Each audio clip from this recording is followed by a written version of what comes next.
Vanilla Sky is one of the most criminally underrated Hollywood movies in the past 25 years. I mean, what other film would Tom Cruise be willing to spend this amount of time in the makeup chair for?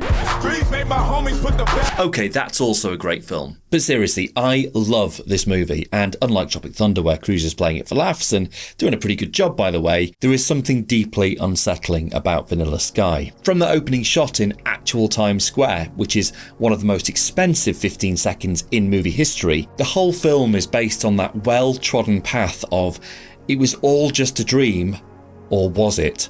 Something that my English teacher, Mr. Gordon, used to hate, by the way, but is actually quite effective. In this movie, you're never quite sure what is real and what is imagined, and apparently there are 5 different ways of interpreting the story, according to director Cameron Crowe. That uncertainty is what makes Vanilla Sky so interesting to me, and I'm sure it frustrates other moviegoers because it lacks definite answers. And I think that critics hated it because they didn't like the idea of Tom Cruise stepping into the kind of territory usually only reserved for independent filmmakers, like the Spanish film that it's based on. But if you haven't seen it, then please give it a go if you like ambiguity in movies, because it doesn't just ask us to think about the nature of reality, it also challenges us to think about identity and how fragile it really is. Tom Cruise's character David Ames has the world at his feet, wealthy, charming, and the envy of his best friend Brian, played by Jason Lee. But after a horrific car accident leaves his face disfigured, he's forced to confront who he really is